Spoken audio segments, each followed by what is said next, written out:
Well, let's get to our first discussion this afternoon. Nigeria has been Africa's largest or second largest oil exporter for years, but relies heavily on imports to meet local energy needs. Well, the government is trying to change that, saying that the country's 4 moribund old refineries will be revived and put back into operation. Now, this week, authorities announced also that a new policy that all producers must also sell a share of their crude oil to local refiners before they are permitted to export crude. The Nigerian Petroleum Regulatory Commission announced the new domestic crude oil supply obligation during the meeting with industry players. Now, this is part of the amendment of the Nigerian Petroleum Industry Act of 2021. Under the policy, Nigerian oil producers are allowed to export crude only after meeting their supply obligations to local refiners. This measure will take effect on the second half of the year. Well, it has taken effect already, but it does not specify what quantity of crude must be supplied to local refiners. Now, authorities said the objective is to bolster Nigeria's refining capacity, improve oil production, and foreign exchange. But let's look at the dynamics around the crude oil, the refining itself. Let's talk to Professor Omowumi Iledare. He's a professor emeritus in petroleum economics at Emmanuel Egoha Foundation, Abuja. Thank you so much. It's good to have you on the program again this afternoon, Prof.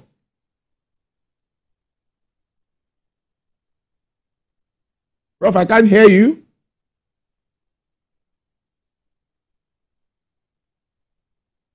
All right, if you can hear me, Prof, let's get to understand the Port Harcourt refinery has finally come on stream, and we've seen labor leaders have gone there, and at least everybody can attest to the fact that that refinery is back on stream. I think I should start this way. Tell us, what impact would this have, coupled with the already Dangote refinery, which is on ground, 650,000 barrels capacity? What positive does this Port Harcourt refinery bring to the fore?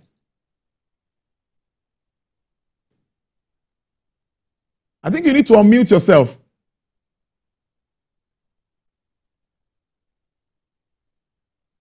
Thank you. I thank you for having me. Let me correct your initial introduction. My Professor Emeritus is not with Emmanuel Egoha Foundation. Okay. I'm Executive Director, Emmanuel Egoha Foundation, but Professor Emeritus, Louisiana State University's Baton Rouge, Louisiana. So please just take note of that. Thank you so much, yes, Prof. Noted. I'm going to approach the operational status of petroleum refinery in Port Harcourt. It's a good omen. And I know this tendency of doubting the government is not only within Nigeria. So right now we should congratulate NNPC Limited for moving towards producing 6,000 barrels per day. It's not going to happen overnight, but with time they will have at least operate at between 90 to 95%, perhaps before the end of the first quarter. That's normal. Second, even if they don't refine 60,000 barrels per day, the fact that the refinery in Nigeria is operating as a signal, it limits the market power of a dominant firm like Dangote. And because the market is not fully competitive, they are going to be looking at each other in addition to the possibility of importing petroleum products from outside Nigeria. So that literally increased to some extent the number of participants producing PMS in Nigeria. And that can have impact on the pricing mechanism at the end use market. So NNPC Limited should be commended, and I will encourage them to do whatever it takes to get the other refineries operational. Because what will affect the price of PMS and AGO will be the capacity utilization of these domestic refineries. So I think that's the first impact, that the operationality of the Port Harcourt refinery can play in a typically anti-competitive market structure in the downstream petroleum market in Nigeria. Thank you. It's a good way to start our conversation, Prof. Will it bring, is there any way this will bring in any form of competition in that market? Let's assume the likes of Kaduna comes on stream, the second segment of PH comes on stream. Is there going to be any form of competition? And experts are also saying that this might necessarily not affect pricing. Well, it is expected to affect pricing because what we have is now availability, accessibility, and sustainability. And the fourth component will be affordability. Once you have accessibility to PMS and AGO, and you have sustainability, people are not afraid that petroleum product will not available. And then you have availability. That means it's in every market segment of Nigeria. Then affordability will balance it to the extent that accessibility will become practicalized. So to get to the point of full competition is difficult. And that's where the role of the authority becomes very important. You cannot have full pure market in the wholesale market with less than 10 participants who are really in the wholesale market. But they are looking at each other. And that is the characteristic of an oligopoly market, which is what the downstream market in Nigeria is close to. But they have a dominant farm. And that dominant farm can influence the final market, except of the fear of the presence of a petroleum authority with competence to guide and gauge and monitor their behavior. In fact, anywhere in the world, you really don't have a purely competitive market. The best you can have is what we call monopolistic, which is not a monopoly, where you have very many sellers and very many buyers. But the oligopoly market is different.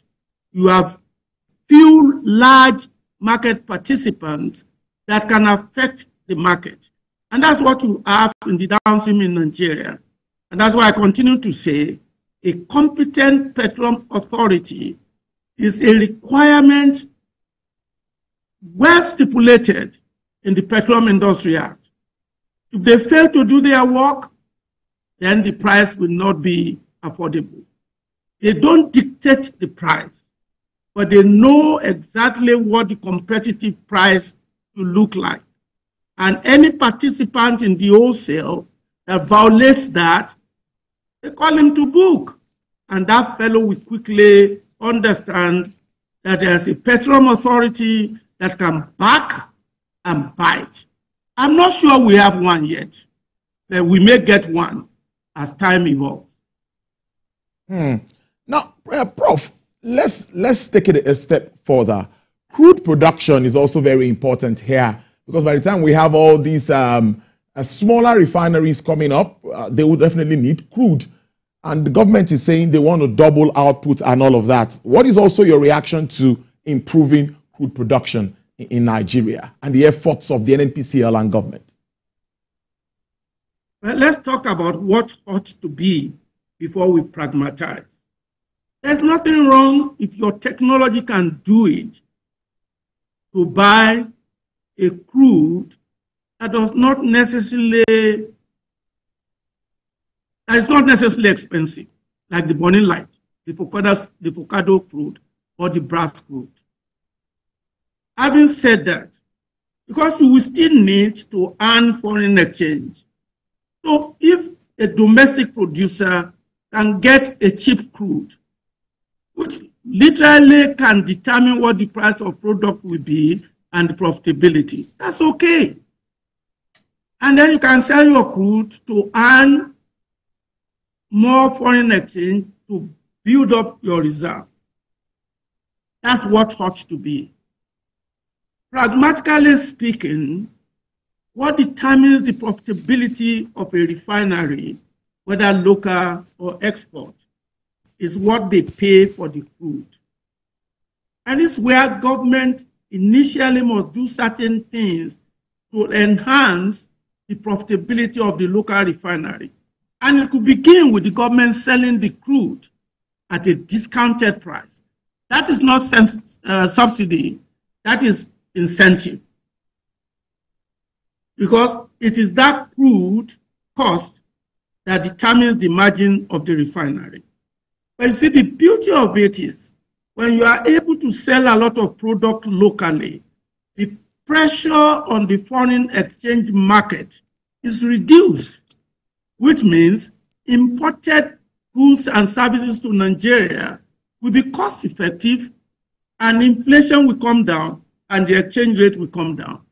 That is the balancing act for a nation that is emerging. But there will be a competition between international market and domestic market. It is the responsibility of the government to do whatever it takes to make local market protected without necessarily allowing them to exploit the society as a result of government protection. First and foremost, it's about your local economy. And that's why it's 650,000 barrels per day, plus 60 barrels per day, plus another 50 barrels per day is something to celebrate. And by the time the 400 or 375 remaining comes on board, we are talking about 1.5 million barrels per day. The multiplier effect of a refinery with 1.1 million barrels per day throughput is significantly higher than an upstream business producing 1.1 million barrels per day. Because the only thing the upstream does is generate revenue, whereas a 1.5 million barrels per day refinery creates employment, economic output, and a multiplier effect beyond the oil and gas sector. And that's what the government should be looking at, not revenue. And so they have to balance the international market requirement with the domestic requirement to make sure there's optimality in the operation of the two markets that are competing. That's what ought to be. And that's the way the government needs to be thinking beyond just revenue, which upstream can easily provide, but they cannot multiply economic output the way a downstream market can do in terms of maximizing social value and economic value. It requires a balancing act. Thank you for your question. Let's now move to investment in the sector. Prof, I'd like to ask you that question. Why is it that we are not having the necessary or the needed investment in the oil and gas industry? For example, the deep water sector, it seems to have even dried up. How would you react to this? No, I wouldn't say it has dried up. Okay. Don't believe what you hear in social media. A lot of people write stuff that they are completely ignorant of. Yeah. How can you say it's drying up when you see Shell and ExxonMobil and Total promising investment in the tune of almost $1 billion? It may not be enough. And that's where your governance comes in. You see, the Petroleum Industry Act creates an incentive based on output expansion. The implementation of the PI till today is flawed because you violated the basic principle of designing a fiscal system that is flexible, competitive, attractive, and rewarding. Because you let go of the long-term objective of the PIA for a short-term gain. When you reverse that, and people now believe that you have a governance structure that obeys the law, they will invest. Nigeria is a promised nation, not only with natural resources, but with dedicated workers. There's no better place to do oil and gas business in Africa than Nigeria. But your governance is the biggest challenge.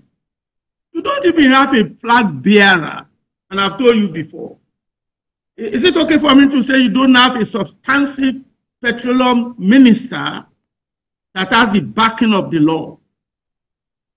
And the investors are looking at this.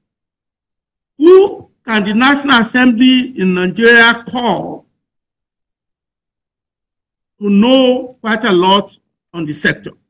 Can they call the president? But the society thinks the president is the Minister of Petroleum Resources, and he has never told you he is. And Nigeria does not believe that the two ministers in charge of oil and gas are the substantive ministers. So that's a problem. And the investors are looking at that. For 20 years, we told the oil and gas investors that you are reforming your industry. And by the time you were about to cross the finish line, you violated every principle that was the basis. Number one was the dual tax system. You violated it. Number two is the fiscal system that is progressive, attractive, and competitive. You skilled it. So they go back to the table. Investors are interested in long-term reward, especially in the upstream. And if you are doing yo-yo, they just say you are not serious. And by the way, there's nothing wrong in divestment. That's part and parcel of the upstream business. Because it's about volume, price, and cost. If the cost is going up, the volume is going down, and the price is unstable, you take that asset and give it to someone that has a lower desire for earning power. And it will develop it and add value. Don't listen to some of those things that people write about divestment. It's not a negative thing. No, it's actually positive for the nation. If I can educate the public, and I think I can, because I'm a professor emeritus on the subject matter. Yes, you can educate us, and that's why we have you in to make us understand this. So what is your, Prof, before I let you go, we have like, let's say less than 5 minutes to go. What will be your outlook for the entire oil market? And of course, with focus on Nigeria, considering the geopolitical issues down ground. We already see the smile. Prof, what is your outlook? I'm smiling because I wish I have the crystal ball. My advice to Nigeria, manage what you have control over. And that is the governance of the oil and gas industry in Nigeria. Two, you did a good job with the Petroleum Industry Act. Follow the law. Follow the law. You cannot have a law and implement it with quadrema, ease, ineffectiveness, inefficiency, unethical behavior, and inequity. If you just manage what is within your control, you cannot control the geopolitics of the oil and gas industry because you are part of it, but you can control the geopolitics of governance of the oil and gas industry in Nigeria. The PIA gave you the roadmap. It separates the institutions to govern the industry into 3 separate, dependent but independent institutions. That's why the minister is not the chairman of the board of NMPC. Yet, he has the supervisory role of the industry. Supervising the industry is not the same thing as supervising the players in the institutions. 2, you have the regulatory institutions, one for downstream and midstream, one for upstream. They are independent, yet interdependent. And then you have the policy institution, which is the Ministry of Petroleum, characterized as ministers in quotation. It is not an individual, but an institution. So follow the law and investment will flow. But when the governance index is low, nobody will come because they look at your governance structure. Listen, you have institutions that are supposed to have board of directors. You don't have. What do you think the investors are thinking? The commission doesn't have a board of directors, yet it's functioning. The authority doesn't have a board of directors, they are functioning, and you have a law that says they must have. Just manage what is under your control, and investment will flow. And time will tell. I must thank you so much for this interesting conversation. I don't have a crystal ball that if you do what I say you should do, believe you me, the outlook will change. Professor Omowumi Iledare there, thank you so much, Professor Emeritus in Petroleum Economics. We really appreciate your time on the program. Thank you. Anytime.